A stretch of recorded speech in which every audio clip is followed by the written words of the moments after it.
नमस्कार, आप सभी का हमारे इस YouTube चैनल में स्वागत है।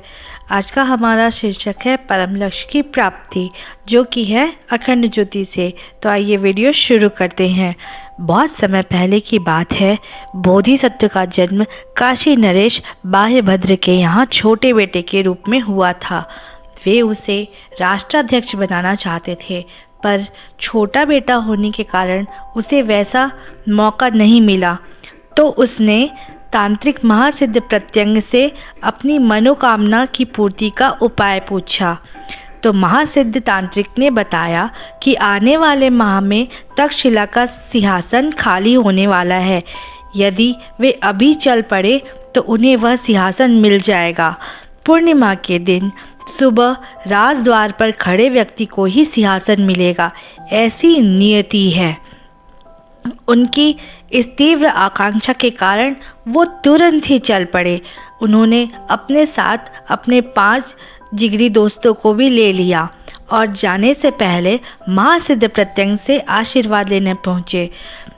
महासिद्ध प्रत्यंग ने उन्हें सफलता का आशीर्वाद तो दिया, पर साथ में यह भी बता दिया कि मार्ग में यक्ष वन पड़ता है, जहाँ पर जंगल में बहुत सारी रूप सी रक्षिणियों का अधिकार है। यक्षिणी मतलब कि डाकिनियों का अधिकार है। वे अपने रूप, शब्द, स्पर्श आदि से राहगीरों को लुभाती हैं, भोगती हैं और अंत में मारकर खा जाती है।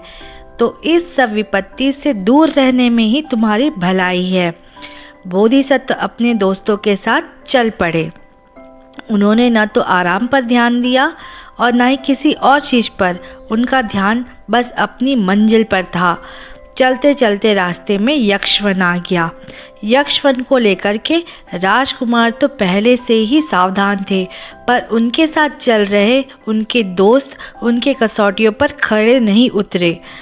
एक ने पैर की मोच का बहाना बना लिया और यक्षिणी के साथ आराम के लिए चला गया, तो दूसरा उसके शब्दजाल में फंस गया। और इस तरह धीरे धीरे सारे उनके दोस्त यक्षिणियों के बातों में फंस गए और एक एक करके सभी अपने प्राण गंवा बैठे। परंतु बोधिसत्व का आत्मबल प्रबल था। वो किसी भी लालच और आकर्षण में न ही फंसे और न ही बंधे। वे रुके नहीं और अपनी मंजिल की ओर आगे बढ़ते गए। यह देखकर सारी यक्षिणियों को बहुत गुस्सा आया कि एक राजकुमार हमारे जाल में बिना फंसे आखिर जा कैसे सकता है। अब ये उनकी प्रतिष्ठा का सवाल बन गया। सो एक चतुर यक्षिणी बोधिसत्व के पीछे लग गई और वो उसके पीछे चलती रही।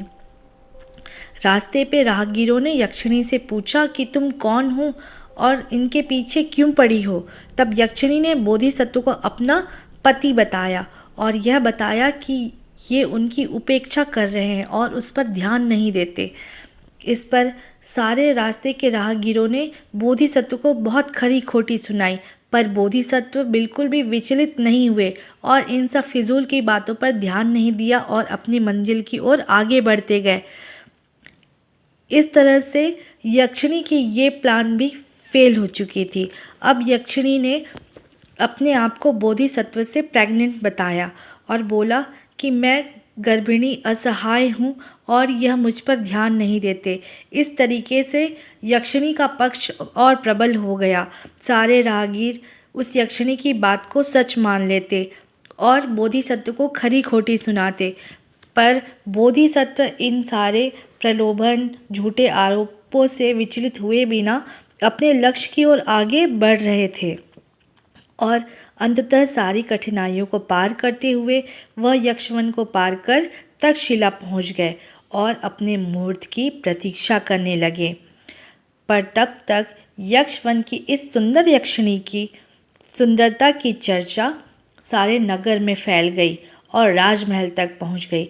राजा ने भी सुंदर यक्षिणी को देखा तो अपने होश खो बैठे और राजा ने यक्षिणी को अपनी पटरानी बनने का प्रस्ताव दिया। यक्षिणी ने भी राजा के सामने एक शर्त रखी कि राजमहल के भीतर रहने वाले सभी मंत्री और अंतःवासियों पर उसका अधिकार होगा। इस तरह यक्षिणी बोधिसत्व को लुभाने फंसाने में जब सफल नहीं हुई तो वो भी बोधिसत्व को भुला बैठी और नए अधिकार क्षेत्र में प्रवेश कर राजा को अपने मोह जाल में फंसाकर सारे लाभ उठाने लगी। इस बीच यक्षिणी ने यक्षवन से अपनी सभी सहेलियों को बुलावा भेजा और उनकी सभी सहेलियां राजमहल आ धमकी और एक एक करके महल के अंदर रहने वालों के प्राण लेने लगी और सबको अपने पेट में हजम कर ली और इस तरह से राजमहल धीरे धीरे अस्थि पंजरों से भर गया।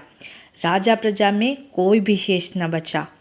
बाहर स्थित नगरवासी जब किले का फाटक तोड़ने और अंदर की स्थिति को देखने पहुँचे तो देखा कि वहाँ बोधिसत्व खड़े हैं। तो उन्होंने बोधिसत्व से पूछा कि अंदर क्या चल रहा है। तब बोधिसत्व ने सारी सच्चाई बताई कि आपका नगर यक्षिणियों से भरा पड़ा है और ये यक्षिणियाँ सभी को मार रही हैं। अब नगरवासी भी इन यक्षिणियों से मुक्ति चाहते थे, इसीलिए उन्होंने बोधिसत्व को अपना राजा बना लिया। राजा बोधिसत्व ने अपने मनोबल और आत्मबल से सारी यक्षिणियों को उस महल से भगा दिया और सारी यक्षिणियों को महल छोड़कर जाना पड़ा। कुछ समय के बाद सिंहासन पर बैठे बोधिसत्व ने एक संसद बुलाई और बताया कि जो व्यक्ति अपने मन पर नियंत्रण पा लेता है और किसी भी लालच में नहीं पड़ता वह हमेशा विजयी होता है। ये यक्षिणियाँ हमारे मन में भी है, जो शब्द, रूप, रस, गंध और स्पर्श के रूप में इंद्रिय लिप्साओं के रूप में होती है। जो इन पर नियंत्रण पा लेता है वह सदैव ही विजयी होता है। इस कहानी का सार यह है कि अपनी वासना, कामना के आकर्षण, लालच, मोह जाल में फंसकर इंसान अपनी शारीरिक और मानसिक ऊर्जा का नाश कर लेता है। अगर हम अपने जीवन पथ पर चलते रहे और परम लक्ष्य की ओर बढ़ते रहे तो हमें भी अपने यक्षवन यानी कि अपने मन के आकर्षण और लालच के बीच से गुजरना पड़ेगा। यदि हम इन आकर्षण और लालच से अविचलित रहे और अपने मंजिल की ओर बढ़ते रहे तो बोधिसत्व की तरह हमें भी अपनी मंजिल एक न एक दिन मिलकर ही रहेगी। इसमें कोई संदेह नहीं है। धन्यवाद। अखंड ज्योति, मई 2025।